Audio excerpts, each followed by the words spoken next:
Hello everyone, चलिए discuss करेंगे आज हमारा लेक्चर रिकॉम्बिनेशन। छोटा सा टॉपिक है रिकॉम्बिनेशन।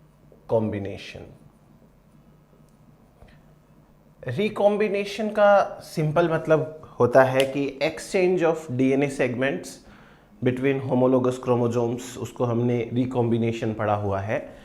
आज हम ये देखेंगे कि रिकॉम्बिनेशन दो टाइप के होते हैं, किस तरीके से होंगे और बाद में क्या पॉसिबिलिटीज़ है क्वेश्चंस बनने की, वो सारी चीज़ें हम डिस्कस करेंगे। तो सबसे पहले रिकॉम्बिनेशन के लिए हम लिख लेते हैं उसकी डेफिनेशन। तो आप लिखिए सबसे पहले, exchange of DNA segments between homologous chromosomes is known as recombination, is known as recombination। अब हमको ये पता है कि भाई जैसे एक क्रोमोसोम है जिसपे यहाँ मान लो कैपिटल ए है और इसका होमोलोगस क्रोमोसोम है, यहाँ मान लीजिए कि स्मॉल ए है। अगर ये कैपिटल ए यहाँ चला जाए और ये स्मॉल ए यहाँ आ जाए तो इसको हम कहेंगे रिकॉम्बिनेशन। क्योंकि हमको आज ये पता है कि रिकॉम्बिनेशन की मैकेनिज्म क्या होती है, क्योंकि हमको ये पता है कि रिकॉम्बिनेशन के रिजल्ट्स क्या निकलेंगे। यदि मैं आपको एक जीनोटाइप दे दूं और ये कहूं कि इस जीनोटाइप में कैपिटल ए कैपिटल बी और small A small B condition है, तो आप मुझे बताओ कि इससे कितने टाइप के गैमिट्स बनेंगे। आप कहोगे कि एक गैमिट बनेगा कैपिटल ए कैपिटल बी, एक बनेगा स्मॉल ए स्मॉल बी। ये तो हो गए पेरेंटल गैमिट, क्योंकि रिकॉम्बिनेशन के बिना बने हैं। और अब अगर रिकॉम्बिनेशन हो जाए तो कैपिटल ए के साथ स्मॉल बी और स्मॉल ए के साथ कैपिटल बी, ये रिकॉम्बिनेंट वाले गैमिट्स बन गए। क्योंकि हमको आज रिकॉम्बिनेशन प्रोसेस का पूरा पता है, इसलिए हम रिकॉम्बिनेशन के रिजल्ट्स इजीली एज्यूम कर सकते हैं। अगर हम बात करें थ्योरेटिकली कि रिकॉम्बिनेशन कब होता है, तो आप जब चाहो तब करा दो। यानी कि आप ड्यूरिंग एस फेज जब रेप्लिकेशन होता है तभी रिकॉम्बिनेशन करा दीजिए, आफ्टर एस फेज करा दीजिए। थ्योरेटिकली कोई फर्क नहीं पड़ता, क्योंकि थ्योरेटिकली तो हमको रिजल्ट से मतलब है। लेकिन अगर बात करी जाए कि भाई प्रैक्टिकली सच में रिकॉम्बिनेशन कहाँ होता है, कब होता है, तो हम कहेंगे कि रिकॉम्बिनेशन कराने के लिए जो इंपॉर्टेंट एंजाइम्स हैं, रिकॉम्बिनेज एंजाइम और दूसरे एंजाइम्स एसेसरी, वो एंजाइम्स पैकाइटिन स्टेज के अंदर एक्टिव होते हैं। जाइगोटिन स्टेज के अंदर पहले पेयरिंग होती है होमोलोगस क्रोमोसोम्स की, बाइवेलेंट्स बनते हैं। देन उसके बाद में पैकाइटिन स्टेज के अंदर रिकॉम्बिनेशन प्रोसेस होती है।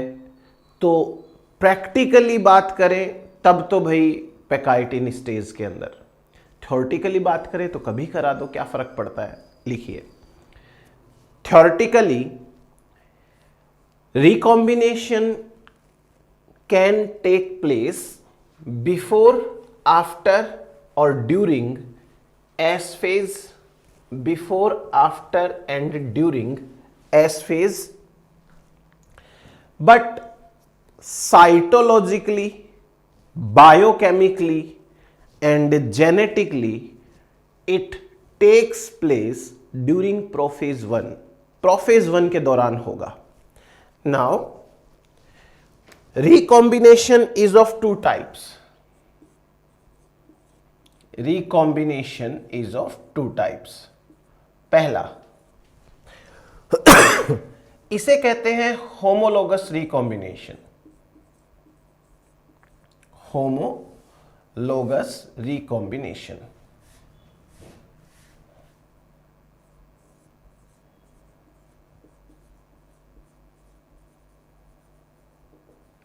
हम बात करेंगे दोनों की डिटेल में। एक होता है साइट स्पेसिफिक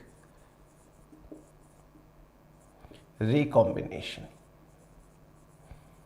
दोनों में अंतर क्या है? होमोलोगस रिकॉम्बिनेशन का मतलब है ऐसे दो डीएनए जो एक ही स्पीसीज के हो और जिनमें न्यूक्लियोटाइड सीक्वेंस ऑलमोस्ट सेम हो, यानी होमोलोगस रिकॉम्बिनेशन होता है between the similar DNA.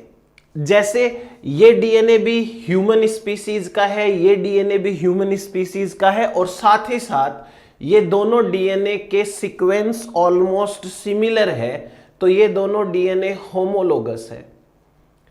Homologous DNA एक फादर से आया होगा, एक मदर से आया होगा। जब कभी भी रिकॉम्बिनेशन, जब कभी भी exchange of DNA segments similar DNA के बीच में होता है, अब वो तो आपको पता ही है कि non sister chromatids of homologous chromosomes के बीच होता है। बस काम की बात ये है कि जब exchange of DNA segments similar DNA के बीच में होता है, उसको कहते हैं होमोलोगस रिकॉम्बिनेशन। यहां नाम से समझ में आ रहा है कि साइट स्पेसिफिक। ऐसे दो डीएनए जो हमने बैक्टीरियल जेनेटिक्स के दौरान पढ़े थे, यह है बैक्टीरिया का मेन डीएनए और दूसरा डीएनए है प्लाज्मिड डीएनए। ये दोनों डीएनए नेचर वाइज अलग अलग हैं। मेन डीएनए और प्लाज्मिड डीएनए सेम डीएनए नहीं है, इसलिए ये दोनों डीएनए को आप कभी भी होमोलोगस नहीं कह सकते। तो यहां पे इन दोनों डीएनए में थोड़ा थोड़ा न्यूक्लियोटाइड्स का सीक्वेंस, या मैं दूसरे शब्दों में कहूं तो थोड़ा थोड़ा बेस पेयर्स का सीक्वेंस है, वो सिमिलर है।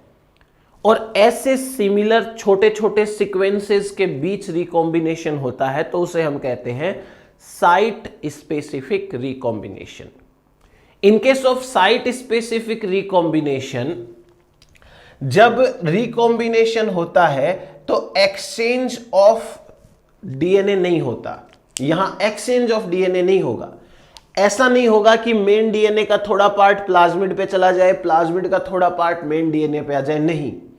जब कभी भी साइट स्पेसिफिक रिकॉम्बिनेशन होता है तो इसके रिजल्ट में वन डीएनए इंटीग्रेटेड इनटू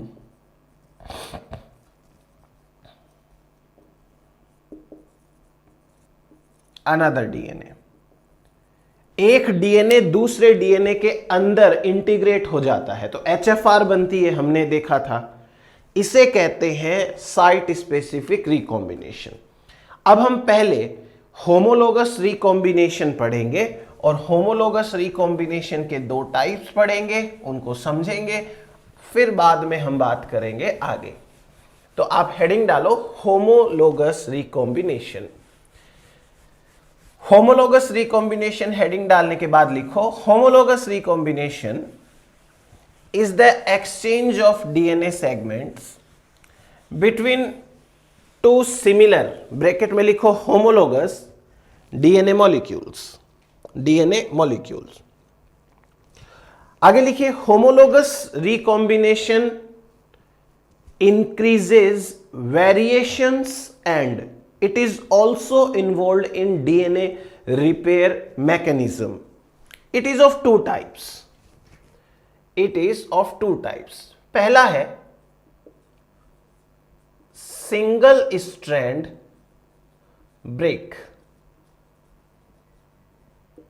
एक स्ट्रैंड में ब्रेक लगेगा। हम सब ये जितने भी टाइप्स, दो टाइप दिखा यहां पे पढ़ा रहा हूं, इनको मैं आपको डायग्रामेटिकली एक्सप्लेन करूंगा।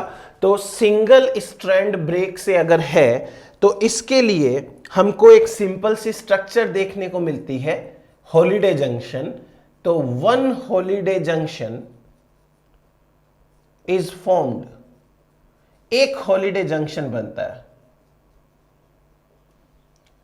और एक और टाइप का होता है, इसे कहते हैं double strand break. Double strand break.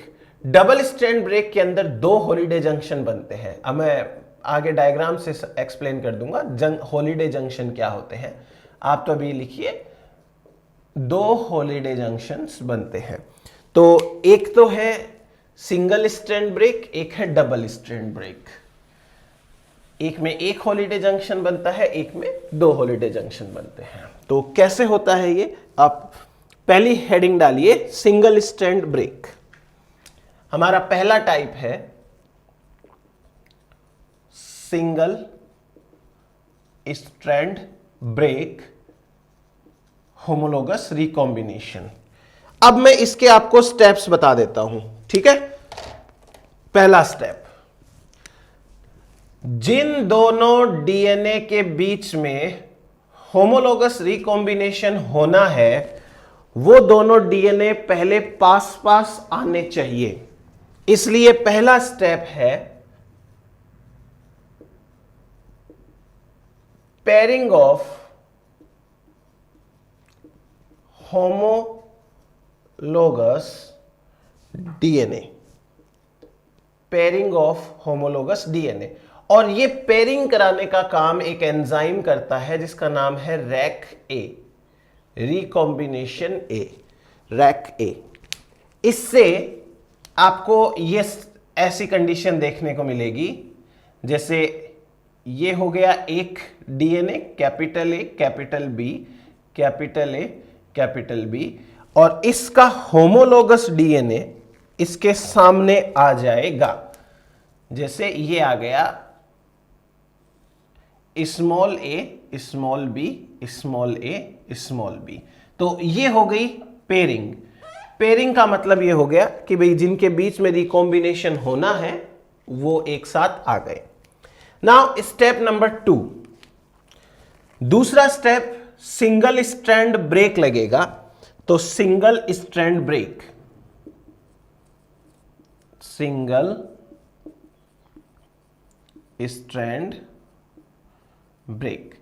Single strand break किस किस में लगता है? By Rec B C D, by Rec B C D. ये एंजाइम्स के नाम है जो सिंगल स्ट्रैंड ब्रेक लगाते हैं। तो देखो, जैसे हमने पढ़ रखा है कि एक chromatid number 1, chromatid number 2, chromatid number 3, chromatid number 4, और हम ये कहते हैं कि सेकेंड एंड थर्ड क्रोमेटिड के बीच में रिकॉम्बिनेशन होना है। तो जिन दो क्रोमेटिड्स के बीच आपको रिकॉम्बिनेशन कराना है उन दोनों क्रोमेटिड्स में एक एक कट लगा दीजिए। तो अपन सेकेंड एंड थर्ड की बात करेंगे। तो जैसे ये फर्स्ट क्रोमेटिड है, ये पार्टिसिपेट नहीं कर रही। सेकेंड क्रोमेटिड में यहां एक कट लग गया, ये हो गया हमारा ए, ये हो गया हमारा बी। अब हम थर्ड क्रोमेटिड के अंदर भी एक एक कट लगा देते हैं। ये थर्ड क्रोमेटिड में एक कट लग गया और ये फोर्थ क्रोमेटिड। तो ये बन गया हमारा स्मॉल ए और स्मॉल बी वाला क्रोमोसोम। ठीक है, तो ये तो हो गया हमारा सेकंड स्टेप कंप्लीट। अब थर्ड स्टेप आता है। थर्ड स्टेप है वो है strand inversion. Strand inversion, strand inversion कराने का काम करता है रैक ए एंजाइम, बाय रैक ए एंजाइम। अब स्ट्रैंड इन्वर्जन में क्या होगा कि जो स्ट्रैंड में कट लगा है वो स्ट्रैंड नीचे की तरफ आएगा ऐसे, और जो स्ट्रैंड में कट लगा वो ऊपर की तरफ जाएगा ऐसे। तो एक एक्स जैसी स्ट्रक्चर बन जाएगी। इसी को कहते हैं स्ट्रैंड इन्वर्जन। तो देखो कैसे दिखाना है अपने को। ये रहा हमारा डीएनए, ये तो फर्स्ट क्रोमेटिड है, इसमें कुछ नहीं हुआ। सेकंड क्रोमेटिड नीचे की तरफ जाएगी और थर्ड क्रोमेटिड ऊपर की तरफ आएगी और वो ज्वाइन कर लेगी कटे हुए एंड्स को, और ये फोर्थ क्रोमेटिड ऐसे। तो यहां हमारे पास ये बन गया small A small A, small B, और ये है कैपिटल ए कैपिटल बी। आया समझ में? तो आपके सामने ये जो एक्स जैसी स्ट्रक्चर है, इस स्ट्रक्चर का नाम है हॉलिडे जंक्शन। हॉलिडे जंक्शन समझ में आ गया? जो एक्स जैसी स्ट्रक्चर है उसका नाम है हॉलिडे जंक्शन। अब आप एक चीज इमेजिन करो, आपके पास में अगर वायर हो और उस वायर में ऐसा एक्स जैसा स्ट्रक्चर हो, तो आप एक काम क्या कर सकते हो, यहां उंगली रख के इस वायर के अंदर x को इधर आगे खिसका सकते हो ना, यहां तक ला सकते हो। इस जगह पर क्या करना है, समझ में आ गया? इस x को पकड़ करके इधर खिसकाना है। ऐसा करने से हमारा फोर्थ स्टेप बनेगा, और वो फोर्थ स्टेप है ब्रांच माइग्रेशन। ये है ब्रांच माइग्रेशन। ब्रांच माइग्रेशन में वो X shaped structure Holliday junction आगे खिसक जाता है। It is done by RUV A and B। RUV A and B ये है resistant to ultraviolet A, resistant to ultraviolet B। RUV A RUV B। So कैसा diagram बनेगा? पहला chromatid, इसने पार्टिसिपेट नहीं किया, ये ऐसा का ऐसा। दूसरा क्रोमेटिड, यहां तक तो ये ब्लू कलर का है, फिर ये रेड कलर का स्टार्ट हो गया क्योंकि नीचे से क्रोमेटिड ऊपर आ रहा है। और तीसरा क्रोमेटिड यहां तक तो रेड कलर का है, फिर ये ब्लू कलर का स्टार्ट हो गया और ये ऊपर की तरफ ऐसे। और ये रहा हमारा फोर्थ क्रोमेटिड जिसने पार्टिसिपेट नहीं किया था। ये रहा फोर्थ क्रोमेटिड। तो ये स्मॉल बी स्मॉल ए और ये कैपिटल ए कैपिटल बी। तो आपको समझ में आया हॉलिडे जंक्शन के साथ क्या हुआ? हॉलिडे जंक्शन पहले जहां से था वहां से आगे खिसक गया, इसको कहते हैं ब्रांच माइग्रेशन। अब पांचवा स्टेप है, इसे कहते हैं resolution. Resolution is done by RUVC, resistant to ultraviolet C। Now आप थोड़ी सी मेहनत खुद करना, YouTube के ऊपर देखना कि resolution of holiday junction animation है, वो देख लेना। कोई भी एनिमेशन मिले आपको, वो एनिमेशन देख लेना, समझ में आ जाएगा। बाकी मैं भी यहां समझाने की कोशिश करता हूं। सपोज करो कि आपके पास में वायर से बना हुआ ऐसा स्ट्रक्चर है, वो वायर से बना हुआ, ठीक है, पतले सिंपल वायर से बना हुआ ऐसा स्ट्रक्चर है। आपको क्या करना है, ये जो ऊपर के दोनों क्रोमेटिड्स है इनको ऊपर की तरफ मोड़ना है, ऊपर की तरफ पूरा मुड़ना चाहिए ये। और ये दोनों जो क्रोमेटिड है उनको नीचे की तरफ मोड़ना है। यानी आप यहां से B से पकड़ के इसको ऊपर कर दो, ऐसे ऊपर हो जाएगा और ये नीचे हो जाएगा। तो आपको क्या स्ट्रक्चर देखने को मिलेगी? देखो, पहला वाला क्रोमेटिड, इसको ऊपर की तरफ मोड़ना है और ऊपर की तरफ मोड़ के इसको ऐसे बेंड करना है। यहां से एक बेंड कर देना है। यहां कैपिटल A है, यहां कैपिटल B है, एक चीज। फिर दूसरा देखो, ये जो सेकंड नंबर का क्रोमेटिड आपको दिख रहा है वो क्रोमेटिड ऐसा दिखेगा मुड़ने के बाद में। ये क्रोमेटिड ऐसा हो जाएगा, जहां यहां स्मॉल b होगा, यहां कैपिटल A होगा। अब ये मत पूछना कि ये कैसे हुआ, बस होता है, ऐसे ही होता है। देन उसके बाद में आपके सामने ये जो फोर्थ वाला क्रोमेटिड है वो ऐसा दिखेगा, यहां स्मॉल a, यहां स्मॉल b। और जो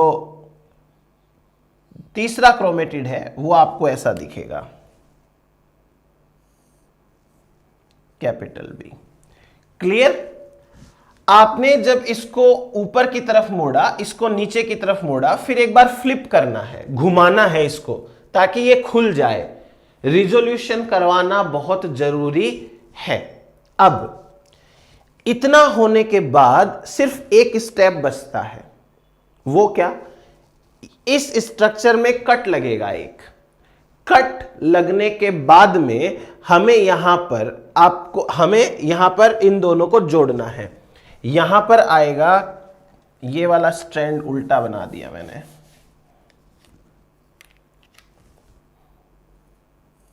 ऐसे बनेगा ये, स्मॉल a कैपिटल B, और ये ऐसे बनेगा। Small A small B.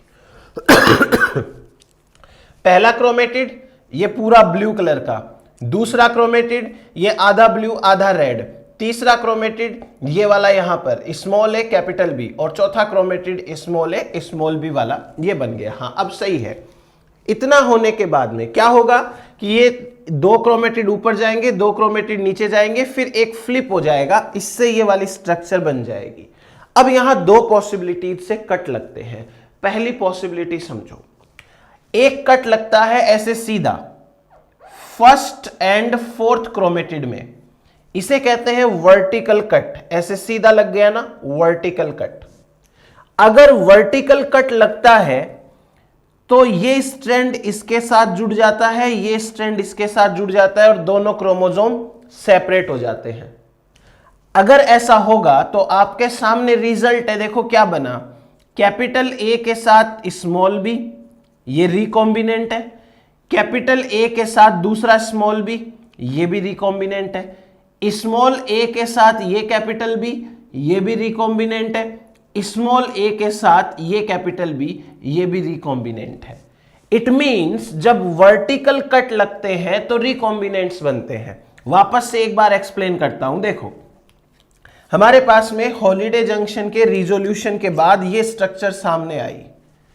अगर हम ऐसे कट लगाते हैं, ऐसे कट लगाते हैं तो कट लग गया। अब ये स्ट्रैंड इसको ज्वाइन करेगा, ये स्ट्रैंड इसको ज्वाइन करेगा। ऐसा करने से कैपिटल ए वाले स्ट्रैंड पे स्मॉल बी आ गया, और यहां भी कैपिटल ए वाले स्ट्रैंड पे स्मॉल बी है, और इधर स्मॉल ए वाले पे कैपिटल बी, स्मॉल ए वाले पे कैपिटल बी। ये बन गया हमारे पास में पेरेंटल कॉम्बिनेशन सारा। एक और चीज देखते हैं, हमारी ओरिजिनल कंडीशन ऐसी है। अब इसमें हम एक हॉरिजॉन्टल कट लगाते हैं। हॉरिजॉन्टल कट का मतलब ऐसा cut, second and third chromatid में कट। अगर ऐसा कट लगता है तो ये स्ट्रैंड इसको ज्वाइन करता है, ये स्ट्रैंड इसको ज्वाइन करता है। अब रीड करो, कैपिटल ए कैपिटल बी, ये कैपिटल ए ये capital B, small A small B, small A small B. चीज समझ में आई आपको? तो अब हम दो टाइप के कट्स के अकॉर्डिंग रिजल्ट्स लिख लेंगे, ठीक है।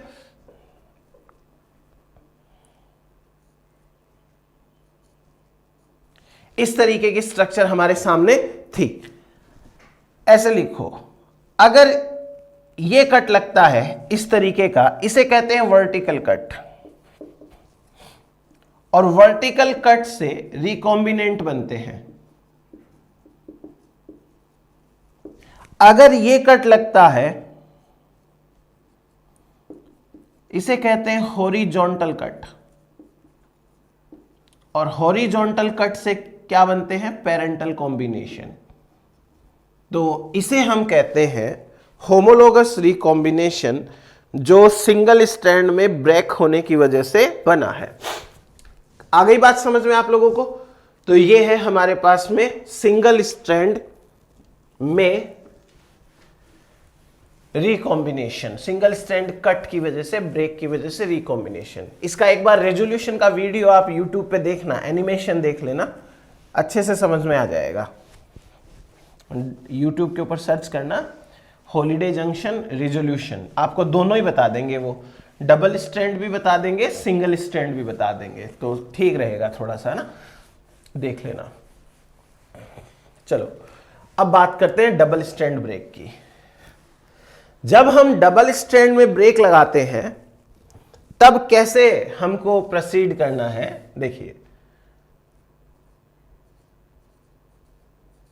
Double strand break, in case of double strand break steps almost same होंगे। फॉर एग्जांपल पेयरिंग, तो पेयरिंग के लिए अब हमारे पास में ये रहा पहला chromosome,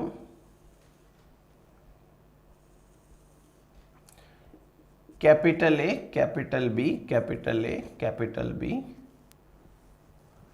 5 prime end 3 prime end 3 prime end 5 prime end. फिर इसके बाद में ये रहा दूसरा chromosome, small A small B small A small B. ये दूसरा क्रोमोसोम हो गया।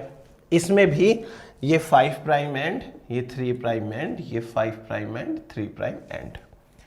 अब पेयरिंग के बाद में यहां लगेगा डबल स्ट्रैंड ब्रेक। जब हमने सिंगल स्ट्रैंड ब्रेक लगाया था तो हमने दोनों क्रोमोसोम की एक एक क्रोमेटिड में ब्रेक लगा दिया था। अब हम लगा रहे हैं double strand break. Double strand break एक ही क्रोमोसोम की दोनों क्रोमेटिड में लगता है, तो एक क्रोमोसोम में कट नहीं लगेगा। Double strand break. पहला क्रोमोसोम ये ऐसा का ऐसा है, capital A capital A capital B 5 prime 3 prime 5 3 prime 5 prime. ठीक है। दूसरा स्मॉल ए और स्मॉल बी, यहां कट लग गया तो कट लगने से एंड्स प्रोड्यूस हो गए 3 प्राइम 5 प्राइम 3 प्राइम, ये 3 प्राइम ये 5 प्राइम 3 प्राइम 5 प्राइम, ये ऐसे एंड्स प्रोड्यूस हो ही जाएंगे। अब यहां जो एंड्स प्रोड्यूस हुए हैं इन एंड्स में ट्रिमिंग होगी। इन दोनों डीएनए स्ट्रैंड्स में एक न्यूक्लियोटाइड का सीक्वेंस है जिसे कहते हैं काई साइट। अब इसको आप काई रीड करो या चाई रीड करो, काई साइट या चाई साइट्स होती हैं। काई साइट है। जहां कट लगा है उस कट से 5 प्राइम वाला एंड धीरे धीरे यहां तक काई साइट तक ट्रिम होगा। इस वाले में ये स्ट्रैंड होगा, इस वाले में ये स्ट्रैंड होगा, क्योंकि स्ट्रैंड्स जो है वो 5 प्राइम वाले से ट्रिमिंग स्टार्ट होगी। तो अब थर्ड स्टेप क्या बनेगा हमारा? Trimming of 5 prime end. Third step है trimming of 5 prime end by exonuclease. By exonuclease trimming होगी। कैसे? पहला वाला डीएनए या पहला वाला क्रोमोसोम उसको तो छेड़ना भी नहीं है, ये तो ऐसा का ऐसा हो जाएगा। ए बी हो गया। दूसरा वाला देखो, दूसरे वाले में ये स्ट्रैंड यहां तक सही है 5 प्राइम से 3 प्राइम, बट ट्रिमिंग हो गई तो ये 5 प्राइम यहां पहुंच गया, 3 प्राइम यहां आ गया। समझ रहे हो? इसी में देख लो, ऐसे ट्रिमिंग करनी है, यहां तक ट्रिमिंग कर दी और इस स्ट्रैंड की यहां तक ट्रिमिंग कर दी, तो अब कुछ ऐसा दिखेगा। ये स्ट्रैंड यहां तक था और यहां अब इसकी ट्रिमिंग हो गई 3 प्राइम 5 प्राइम 3 प्राइम 5 प्राइम, तो चाई साइड तक ट्रिम हो गए हैं ना। ट्रिम होने के बाद अगला स्टेप आता है स्ट्रैंड इन्वेजन का।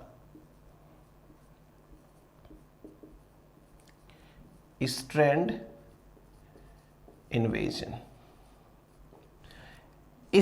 इन्वेजन में सेकंड क्रोमेटिड थोड़ा नीचे आएगी और थर्ड क्रोमेटिड ऊपर जाएगी। ध्यान से देखिएगा, क्रोमेटिड नंबर 1 ये ऐसी की ऐसी। अभी अपने को 5 प्राइम और 3 प्राइम से कुछ ज्यादा लेना देना नहीं है। क्रोमेटिड नंबर 2 नीचे की तरफ इस तरीके से चली जाएगी।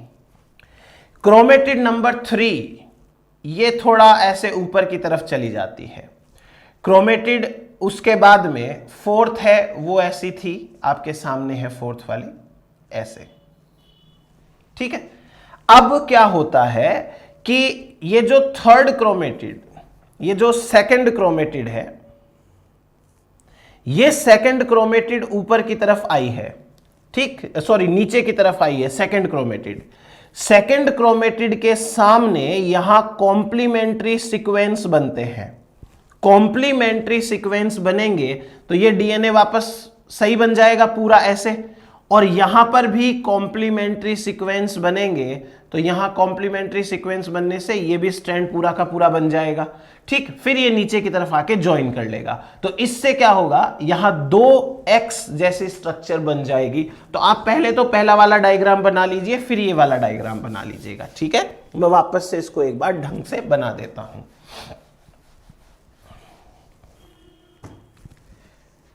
तीसरा स्ट्रैंड है वो ऊपर की तरफ चला गया था ऐसे, चौथा स्ट्रैंड यहां पर है, दूसरा स्ट्रैंड जो है वो ऐसे नीचे आ गया था, और ये पहला स्ट्रैंड यहीं तक है, और ये रहा हमारे पास में, सॉरी, चौथा स्ट्रैंड, ये चौथा स्ट्रैंड है। तो small A small A small B capital A capital A capital B. ठीक है, अब आपको क्या करना है इसमें, नेक्स्ट स्टेप के अंदर ये कैपिटल ए ये कैपिटल बी। ठीक है, उसके बाद आगे ये सेकंड तो इस तरीके से है ही ऐसे, और थर्ड वाला जो यहां था वो आगे तक बन गया, फिर नीचे आकर के इसने ज्वाइन कर लिया इस थर्ड को ऐसे करके ऐसे, और यहां पर भी गैप में अब डीएनए नया बन गया। तो इस तरीके से हमारे पास में 2x जैसी स्ट्रक्चर बन गई है। ये 2x जैसी स्ट्रक्चर को हॉलिडे जंक्शन कहते हैं।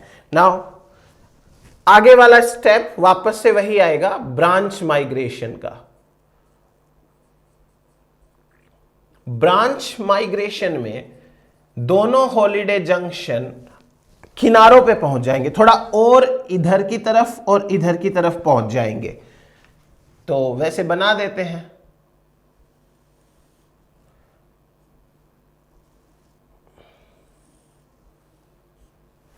ऐसे किनारों पे पहुंच गए हैं,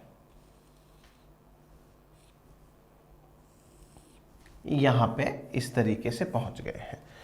यहां है capital A capital A capital B, ये है small A small B. Clear?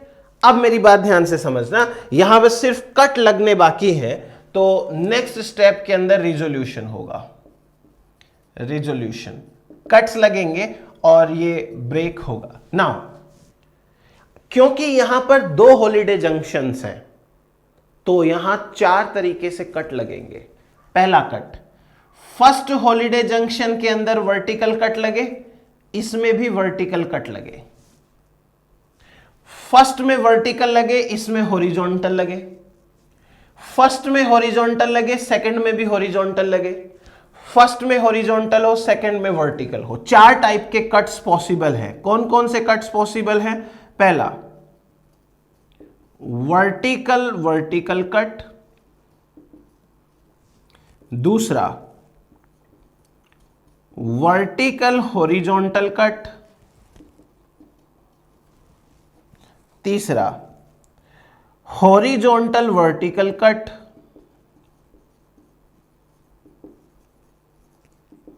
और चौथा हॉरिजॉन्टल कट।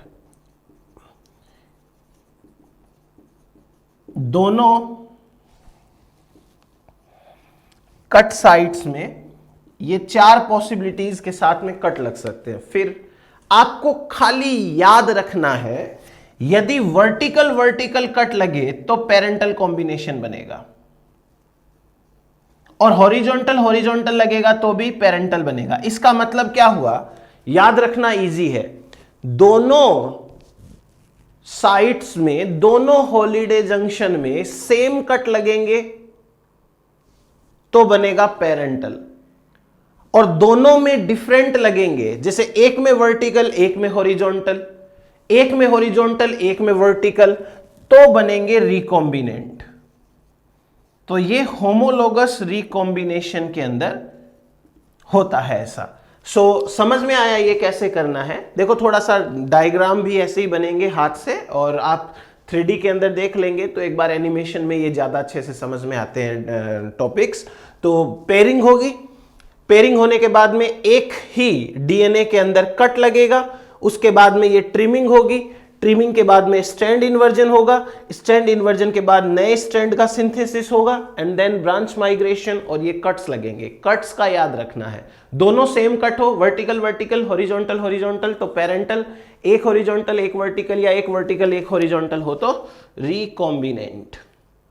तो ये हुआ हमारे पास में होमोलोगस रिकॉम्बिनेशन। होमोलोगस रिकॉम्बिनेशन के बाद डिस्कस करते हैं साइट स्पेसिफिक रिकॉम्बिनेशन।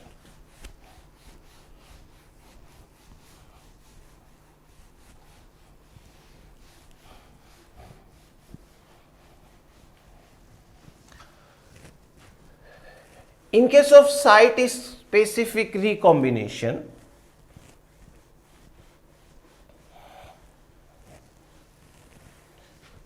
एक साइट है बस वही सेम है, थोड़ा सा न्यूक्लियोटाइड सीक्वेंस है वो सेम है, बाकी कुछ नहीं। दूसरी हेडिंग डालिए site specific recombination. Site specific recombination को हम कहते हैं conserved site specific recombination. Conserved site specific recombination. Conserved site specific recombination. अब इस साइट स्पेसिफिक रिकॉम्बिनेशन के अंदर खाली एक छोटी सी साइट है, वो सेम है। लिखिए it occurs between two dissimilar DNA, it occurs between two dissimilar DNA. आगे लिखिए only a few nucleotides are similar, only a few nucleotides are similar and recombination occurs between these few nucleotides, recombination occurs between these few nucleotides। next लिखिए this recombination results in the integration of one DNA into another DNA.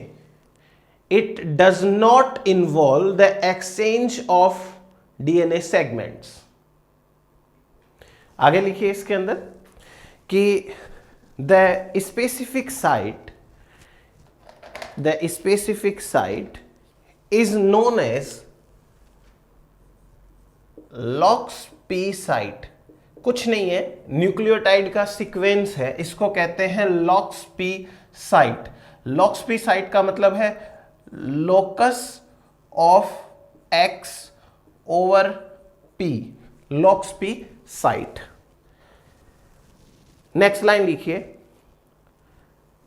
both the DNA that is main DNA of bacteria and plasmid have this site and there is an enzyme known as CRE। CRE का मतलब होता है causes recombination। इस enzyme का नाम है causes recombination. सो ये enzyme होता है। देन उसके बाद site specific recombination is also of two types. It is also of two types, दो टाइप का होता है। पहला सिंगल स्ट्रैंड ब्रेक, पहला है single strand break. Single strand break के अंदर होता है टायरोसिन रिकॉम्बिनेज नाम का enzyme. It is carried out by tyrosine recombinase, tyrosine recombinase. और दूसरा होता है double strand break, double strand break. Double strand break जो है वो कैरी आउट होता है सेरीन रिकॉम्बिनेशन से। It is carried out bye serine recombinase, serine recombinase, और एक होता है टायरोसिन रिकॉम्बिनेज। अब आगे बात करते हैं साइट स्पेसिफिक रिकॉम्बिनेशन के बारे में थोड़ी बहुत और। इन case of site specific recombination, जैसे कि एक तो प्लाज्मिड डीएनए है, एक बैक्टीरिया का डीएनए है, दोनों डीएनए के अंदर कुछ न्यूक्लियोटाइड्स के सीक्वेंस है वही सिमिलर है बस। जैसे ये मान लें कि है बैक्टीरिया का डीएनए, मेन डीएनए, इसमें एक साइट होगी, इस साइट को कहते हैं attachment B site, B for bacteria. इस साइट में सीक्वेंस को कहते हैं BOB सीक्वेंस, और इसके सामने जो दूसरा वाला डीएनए है, ये डीएनए है प्लाज्मिड डीएनए, ये प्लाज्मिड डीएनए है, इसमें एक साइट है, इसको कहते हैं अटैचमेंट पी साइट, तो P फॉर प्लाज्मिड, इसके सीक्वेंस को कहते हैं POP सीक्वेंस। तो दोनों में जो O सीक्वेंस कॉमन है वहां होता है site specific recombination. Site specific recombination होने के बाद में हमको यह दिखाई देगा कि दोनों के दोनों डीएनए अब एक बड़े डीएनए के फॉर्म में प्रेजेंट है। हम यही कहेंगे कि छोटा डीएनए बड़े डीएनए के अंदर इंसर्ट हो गया है। अब दोनों डीएनए जब इंसर्ट होते हैं तो दोनों की जो साइट्स हैं वो भी मर्ज हो जाती है। कैसे देखो, ये रेड वाली साइट आधी, फिर रिकॉम्बिनेशन से इधर आएंगे, फिर आधी साइट ब्लू वाली है ना, और ये रेड वाली इधर और इधर जाएंगे तो आधी ब्लू वाली। अब हम इनको कहते हैं अटैचमेंट R और अटैचमेंट L। L का मतलब लेफ्ट, R का मतलब राइट, मतलब ये मेरे राइट साइड में है इसलिए अटैचमेंट R, ये लेफ्ट साइड में है इसलिए अटैचमेंट L। ये हो गया हमारे पास में सिंपल। तो इस तरीके से अटैचमेंट साइट्स जो है वो मर्ज हो जाती हैं। यहां इंटीग्रेशन कराने के लिए एक एंजाइम की जरूरत है जिसका नाम है लैम्डा इंटीग्रेज एंजाइम। कुछ पॉइंट्स है वो लिखो आप। पहला point, bacterial attachment site is known as attachment B site. It has BOB sequence. दूसरा लिखो, फाज अटैचमेंट साइट और plasmid attachment site is known as attachment P। It has POP sequence. क्योंकि हमने यहां लैम्डा इंटीग्रेज लिया है तो ये बैक्टीरियोफाज का डीएनए है, ठीक है, ट्रांसडक्शन वाली प्रोसेस है, ये फाज डीएनए है, फाज डीएनए। आगे लिखिए, O sequence is common in both the sites and recombination occurs with in the O sequence. Next line, lambda integrase is required for recombination. Lambda integrase is required for recombination. It is a type of tyrosine recombinase. ये tyrosine recombinase का type होता है। Next line लिखिए, after integration the attachment sites get hybridized। इनका hybridisation हो गया, attachment sites get hybridized। Next लिखिए, now they are known as attachment R and attachment L। now they are known as attachment R and attachment L। अब जब तक ये integrated form में है तब तक तो ठीक है, लेकिन उसके बाद में ये दोनों बाहर भी निकलेंगे DNA.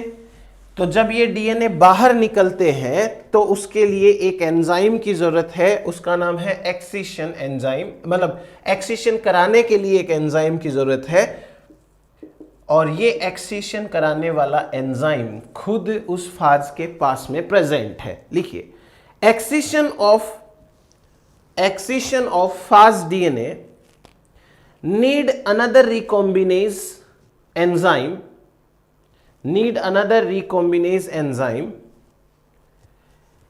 This enzyme is also an integrase enzyme, but it is coded by another gene known as GIS region.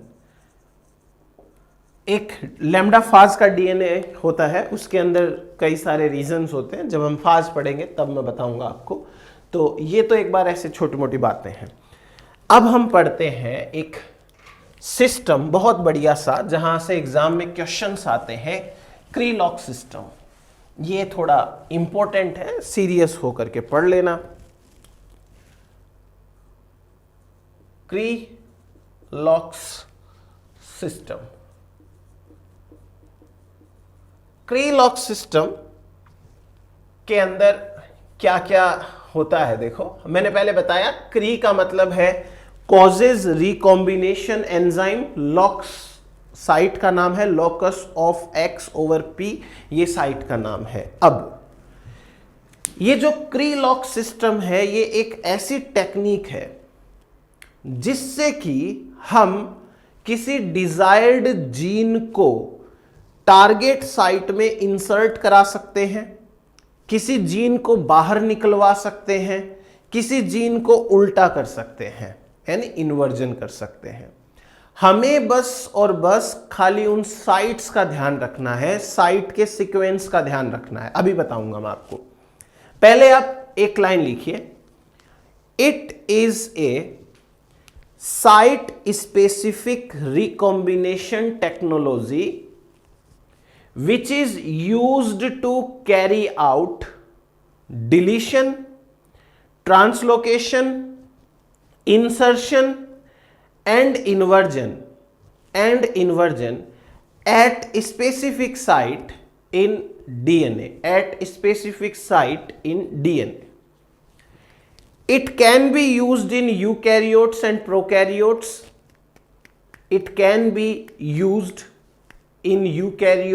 prokaryotes.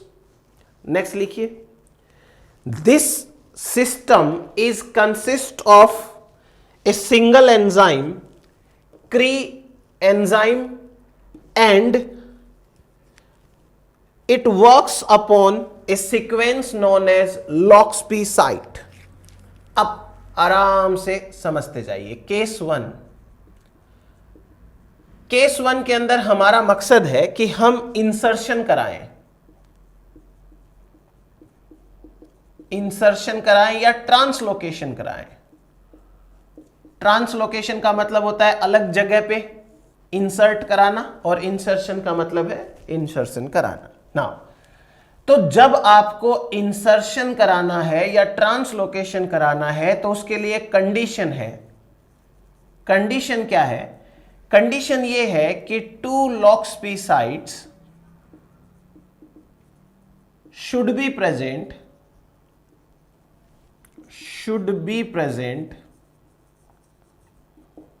in 2 different DNA। 2 अलग अलग डीएनए में प्रेजेंट होगी तभी तो इंसर्शन होगा, एक ही डीएनए में थोड़ी ना इंसर्शन होगा। जैसे आप समझिए, हमारे पास में एक वेक्टर है और इस वेक्टर के अंदर हमने जीन ले लिए ए और बी। ये एक LOXP साइट है, ये साइट है LOXP साइट, ठीक है। इसके इस तरफ ए जीन है और इस तरफ बी जीन है। अब हमारे पास में एक दूसरा डीएनए है, यूकैरियोट का टारगेट डीएनए। ये यूकैरियोट डीएनए है, ये वेक्टर डीएनए। समझ में आ रहा है? ये सर्कुलर है, तो सर्कुलर डीएनए तो वेक्टर डीएनए ही हो सकता है ना। ये डीएनए यूकैरियोट में तो होता नहीं है, तो ये सर्कुलर डीएनए वेक्टर का डीएनए है, और ये यूकैरियोट डीएनए है। इस यूकैरियोट के डीएनए में भी LOXP साइट है, ये रही LOXP साइट। इसके एक तरफ सी डीएनए है और जीन है, एक तरफ डी जीन है। अपन ने ये बात कर ली। अब क्योंकि ये लॉक्स पी साइट और ये लॉक्स पी साइट एक दूसरे के सामने आएगी, तो अब होगा यहां क्रॉसओवर। क्रॉसओवर होने के बाद आपको क्या करना है, आपको पेन रखना है सी पे, आगे बढ़ना है। सी पे पेन रखा, सी लॉक्स पी साइट, ऊपर गए आधी लॉक्स पी साइट, बी ए लॉक्स पी साइट, नीचे आए डी। देखा, पहले ये डीएनए अलग था, ये डीएनए अलग था, अब मैंने पेन रखा और आगे पेन चलाया तो मुझे एक ही साथ सारा डीएनए मिल गया, पेन उठाने की जरूरत भी नहीं पड़ी। इसका मतलब क्या हुआ, यहां हो गया इंसर्शन। कैसे इंसर्शन हुआ, खुद ध्यान से देख लो। पहले सी जीन पे पेन रखा था, ये रहा सी जीन, उसके बाद आगे बढ़ा तो थोड़ी सी लॉक्स पी साइट आई इस डीएनए की, फिर उसके बाद आगे लॉक्स पी साइट आई इस अगले डीएनए की, उसके बाद आया बी जीन, फिर आगे बढ़ा आया ए जीन, घूम के ऐसे आगे आया ए जीन, फिर आधी लॉक्स पी साइट आई सर्कुलर डीएनए की, फिर नीचे की तरफ आया ये लॉक्स पी साइट, आगे आ गया डी। आई बात समझ में, हो गया ना इंसर्शन, कितना इजी है। सी बी ए डी अब एक ही डीएनए के अंदर है, इसको कहते हैं इंसर्शन करवाना। तो आपको क्या याद रखना है, जब कभी दो अलग अलग डीएनए में लॉक्स पी साइट होती है तो इंसर्शन होता है। ये हो गया केस कंप्लीट। नाउ दूसरा केस पढ़ते हैं। हमारा दूसरा केस है कि हम चाहते हैं कि वापस से डिलीशन हो जाए। डिलीशन करवा के देख लेते हैं क्या होता है। Case two, case two, case two के अंदर हमें कराना है डिलीशन। ठीक है जी, डिलीशन करा देंगे।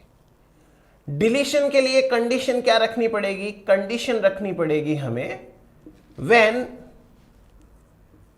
two LOX P sites present in same DNA and in same direction। ये बहुत जरूरी है, ये बहुत जरूरी है। डायरेक्शन सेम डायरेक्शन के अंदर होनी चाहिए। चलिए बात करते हैं कैसे। अभी अभी हमने जो डीएनए बनाया था वही डीएनए मैं वापस बना रहा हूं, ध्यान से देखना,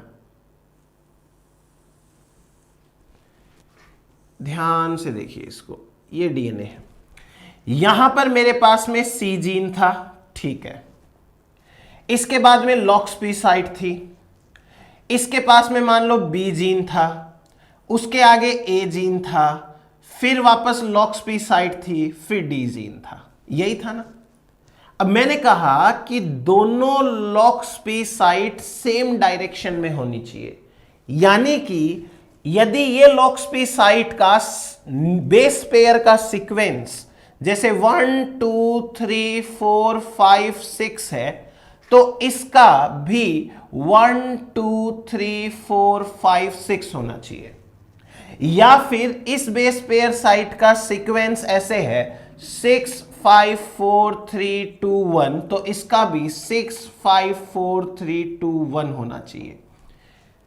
कहने का मतलब जैसे A T C ji ji C T A और ये T A ji C C ji A T, मान लो ये है लॉक्स पी साइट, ये लॉक्स पी साइट यहां पर है, तो ऐसी की ऐसी लॉक्स पी साइट यहां होनी चाहिए, A T C ji ji C T A, इसी सीक्वेंस में होनी चाहिए। जब दो locks P site same sequence में होती है तो क्या होता है आप खुद देखो।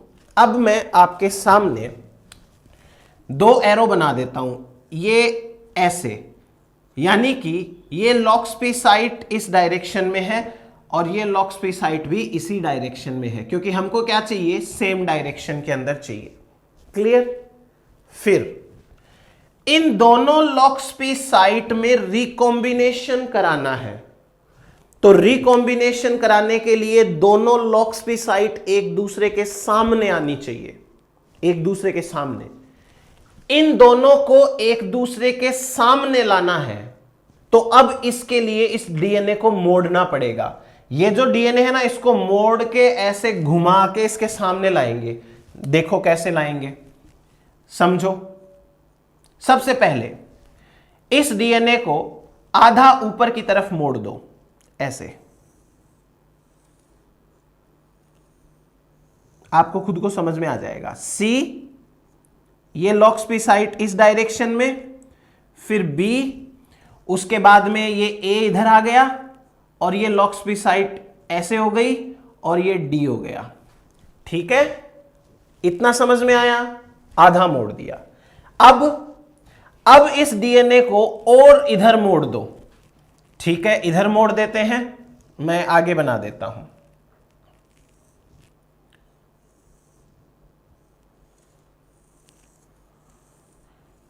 ऐसे मोड़ दिया, समझ रहे हो? इसको और मोड़ दिया, तो ये क्या आ गया? सी, ये लॉक्स पी साइट इधर, फिर बी, इधर ए आ जाएगा, और ये लॉक्स पी साइट अभी इधर है, मुंह इसका इधर हो गया, ये डी। समझ रहे हो? ये एरो को देखो, एरो को मैंने ऐसे मोड़ा अभी। फिर अभी मैं इस डीएनए को थोड़ा इधर नीचे की तरफ मोड़ देता हूं, नीचे की तरफ एक बार और मोड़ना पड़ेगा, नीचे की तरफ मोड़ता हूं मैं, ऐसे मोड़ दिया मैंने।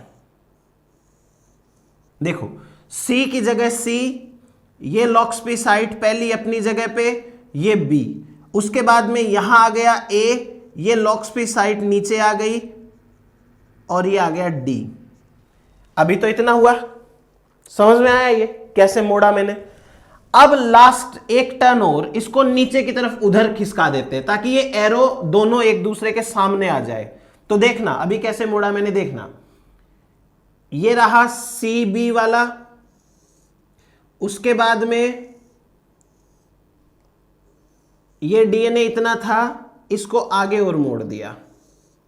ठीक है, यहां है सी, ये रहा एरो, ये रहा बी, घूम के आएंगे, ये रहा ए, ये एरो इधर आ गया, और ये हो गया डी। बस यही तो चाहिए था अपने को।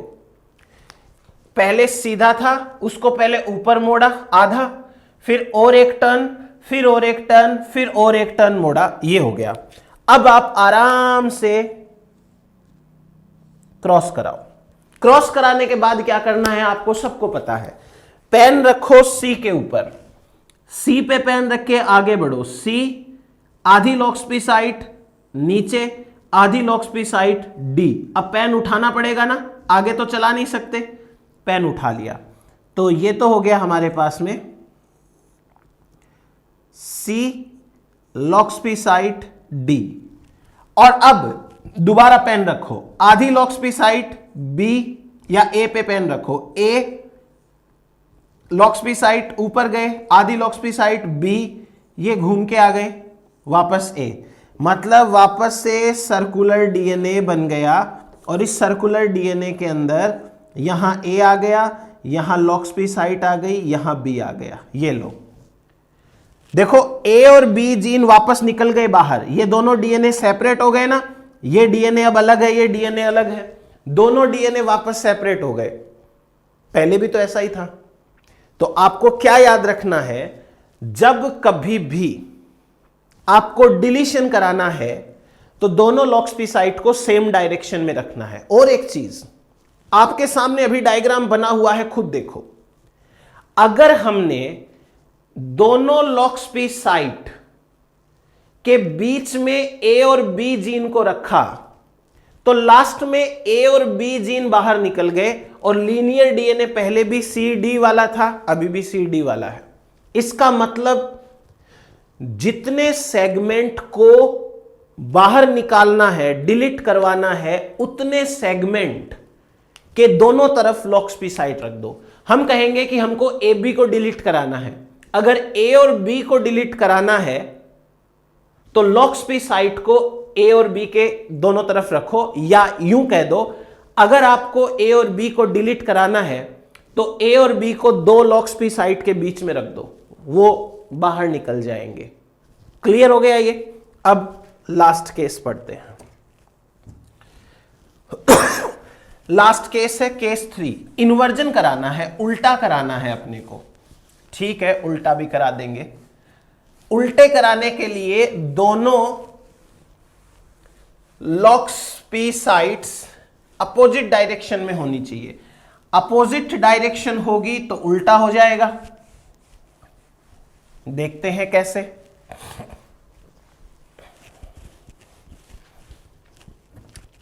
Try to understand. केस 3, और केस 3 है इन्वर्जन। इन्वर्जन इन्वर्जन के लिए कंडीशन क्या है? Two lox P sites should be in one DNA, in same DNA, but in opposite direction.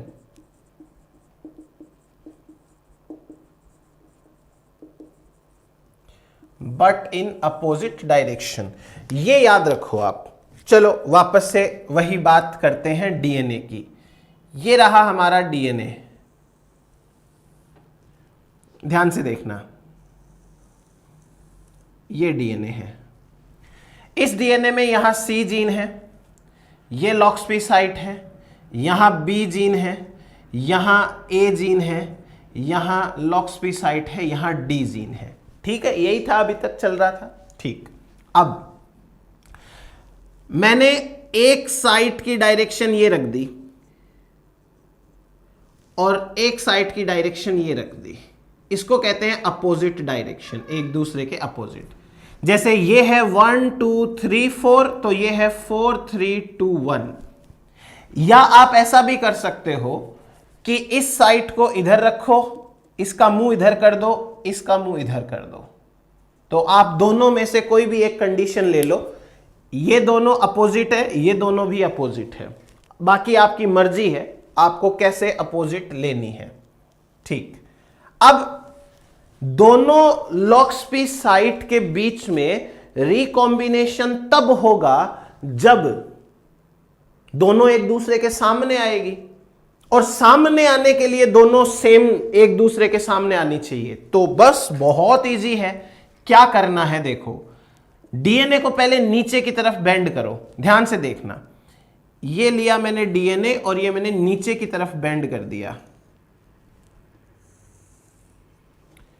यहां लिखा सी, ये बिल्कुल चेंज नहीं करनी है।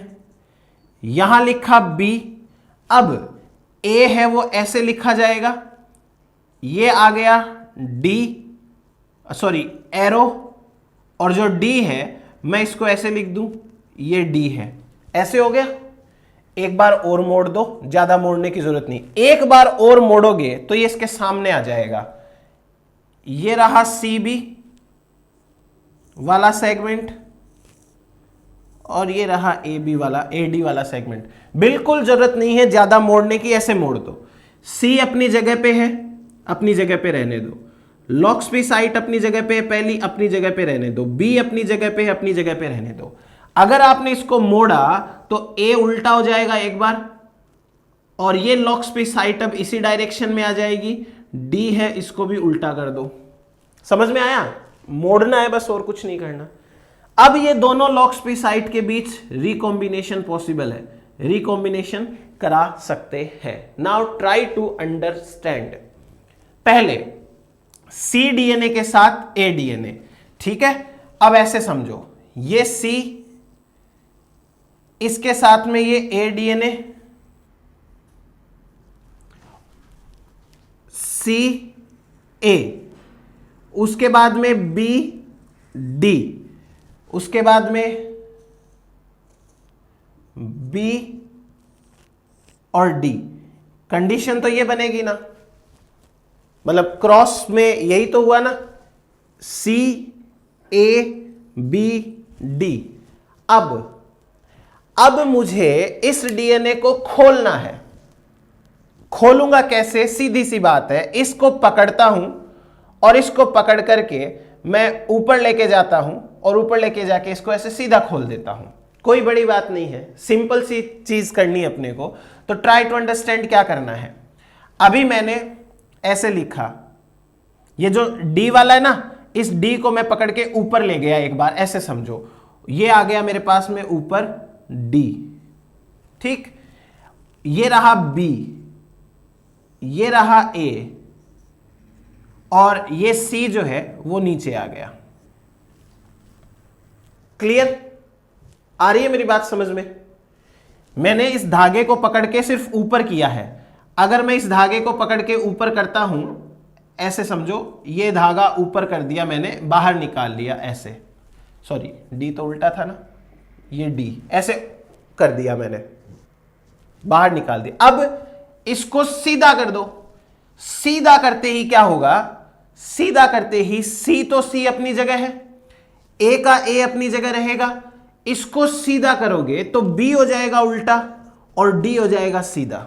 ये लो, हमारे पास स्टार्टिंग में बी जीन और ए जीन ऐसे थे, अब देखो ए जीन और बी जीन उल्टे हो गए, इनवर्स भी हो गए।